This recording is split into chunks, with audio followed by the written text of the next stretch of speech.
السلام علیکم ورحمۃ اللہ وبرکاتہ۔ گزشتہ رات پاکستان اور سری لنکا کا کرکٹ میچ تھا، تو پاکستان کی بالنگ چل رہی تھی شروع کے اندر اور سری لنکا بیٹنگ کر رہا تھا۔ تو ایک کھلاڑی ابرار وہ بالنگ کرا رہے تھے، تو انہوں نے سری لنکا کا ایک کھلاڑی اسارنگا آؤٹ کیا، اور آؤٹ کرنے کے بعد اس کے اوپر ایک ریئیکشن دیا، اشارے کیے کہ آپ ابھی آؤٹ ہو گئے، آپ یہاں سے جا سکتے ہیں۔ پھر جس وقت پاکستان کی بیٹنگ آئی تو اسی کھلاڑی اسارنگا نے ابرار کو آؤٹ کیا، اور آؤٹ کرنے کے بعد اس نے اپنے ریئیکشن کے ذریعے سے کہا کہ آپ ابھی جا سکتے ہیں۔ جس وقت کرکٹ میچ ختم ہوا، آپس کے اندر یہ دونوں بغل گیر ہوئے اور ملے اور کچھ دیر باتیں کی، اور پھر یہ واپس چلے گئے۔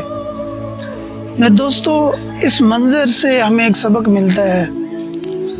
ہماری زندگی کے اندر صبح سے لے کر شام تک کتنے لوگوں کے ساتھ طبیعت کے خلاف معاملہ ہو جاتا ہے، اور پھر ہم اس کو بنیاد بنا کر ہفتوں، مہینوں، دنوں، سالوں ان کے ساتھ اس قسم کا آپس کے اندر برتاؤ رکھتے ہیں، اور اس برتاؤ کا ہماری صحت کے اوپر اچھا اثر نہیں پڑتا۔ اور اگر کہیں پر کوئی معاملہ ہوا ہے تو جس طرح حدیث شریف کے اندر ہے کہ کہیں پر تمہیں غصہ آ گیا ہے، ناگوار مسئلہ ہے، اگر تم اس کو برداشت کر سکتے ہو تو سب سے پہلے یہ ہے کہ اس کو آپ زبان سے بتا دو کہ یار یہ ٹھیک نہیں ہے۔ ہاتھ سے بتا سکتے ہو، ہاتھ سے بتاؤ، ورنہ یہ کہ اگر وہ تمہیں پسند نہیں آ رہا ہے تو اس کو وہاں سے اپنے آپ کو بدل لو اور کسی اور طرف چلے جاؤ۔ اور بعض حدیث کے اندر آتا ہے کہ وضو کر لو، یعنی کہ اپنی نوعیت تبدیل کر لو۔ کم سے کم درجہ یہ ہے کہ اس کے اوپر خاموش رہ جاؤ، حالانکہ یہ سب سے مشکل کام ہے، خاموش رہنا سب سے مشکل کام ہے۔ تو میرے دوستو، اس سے کیا ہوتا ہے، ہماری زندگی کے اوپر، ہماری صحت کے اوپر اس کا اچھا اثر پڑتا ہے۔ اگر ہم کوئی بھی معاملہ ایسا پیش آ جائے، اس کو اگر ہم مثبت کی طرف لے کر آئیں گے، اچھے معاملے کی طرف، اچھی طبیعت کی طرف لے کر آئیں گے، اس سے ہمارے صحت کے اوپر اچھا اثر پڑے گا۔ اور اگر ہم اس کو بد مزاجی کی طرف لے جاتے ہیں، غصے، لڑائی جھگڑے، بحث تکرار کی طرف لے کر جاتے ہیں، تو اس سے ہماری صحت کے اوپر اچھا اثر نہیں پڑے گا۔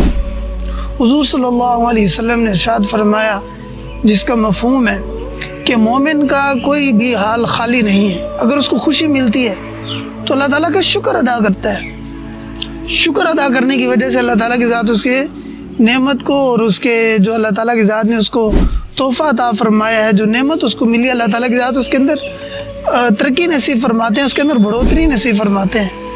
اور اگر مومن کے اوپر کوئی تکلیف آتی ہے، آپ علیہ السلام نے فرمایا کہ اس کو اوپر اگر وہ صبر کرتا ہے، مومن صبر کرتا ہے، تو اللہ تعالیٰ کی ذات اس کے بدلے میں اس کو اجر عطا فرماتے ہیں۔ اور صبر کا بہت ہی اچھا بدلہ ہے کہ جس کا بدلہ اللہ تعالیٰ کی ذات دنیا کے اندر بھی عطا فرمائیں گے، آخرت کے اندر بھی عطا فرمائیں گے۔ تو ہماری زندگی کے اندر اگر کوئی اچھا معاملہ ہوتا ہے، کوئی نعمت ملتی ہے، کوئی ترقی ملتی ہے، اس کے اوپر اللہ تعالیٰ کی ذات کا ہم شکر ادا کریں۔ اور اگر خدا نخواستہ کوئی پریشانی آتی ہے، کہیں پر کمی آتی ہے، تنزلی آتی ہے، تو اللہ تعالیٰ کی ذات کی طرف ہماری نگاہ جائے، یا اللہ ہم تیرے بندے ہیں، ہم یا اللہ اس معاملے کے اوپر بے بس ہیں، یا اللہ روزی آپ نے دینی ہے، رزق آپ نے دینا ہے، مجھے زندہ آپ نے رکھنا ہے، تو یا اللہ یہ میرے اسباب بھی آپ ہی پیدا فرمائے۔ جس وقت اللہ تعالیٰ کی ذات اس قسم کے ساتھ، اللہ تعالیٰ کی ذات کے ساتھ ہم باتیں کریں گے، اللہ تعالیٰ کی ذات کے ساتھ جس وقت اس قسم کا رویہ رکھیں گے، اللہ تعالیٰ کی ذات تنزلی کے اندر بھی ہمیں وہ ترقی نصیب فرمائیں گے کہ جو ترقیوں سے کئی سالوں کی ترقیوں کے بعد ہمیں ملتی۔ اس لیے میرے دوستو، اللہ تعالیٰ کی ذات کے ساتھ ہمارا تعلق بن جائے، یہ بنیادی چیز ہے۔ دنیا کے اسباب، دنیا کی چیزیں، ان سے ہٹ کر ہمارا تعلق اللہ تعالیٰ کی ذات کے ساتھ بن جائے۔ جب اللہ تعالیٰ کی ذات کے ساتھ ہمارا تعلق ہوگا تو دنیا کے اسباب اور دنیا کی چیزیں اور دنیا کے جتنے بھی ساز و سامان ہیں، یہ سارا کا سارا ذلیل اور رسوا ہو کر ہمارے قدموں کے اندر آئے گا۔ لیکن پہلی چیز، اپنا دل اللہ تعالیٰ کی ذات کو دیں۔ جب دل اللہ تعالیٰ کی ذات کو دے دیں گے، یہ ساری کی ساری چیزیں اللہ تعالیٰ کی ذات ہمارے لیے مسخر کر دیں گے اور ہمارے تابع کر دیں گے۔ اللہ تعالیٰ کی ذات ہمیں اپنی ذات کا کامل یقین نصیب فرمائے۔ السلام علیکم ورحمۃ اللہ وبرکاتہ۔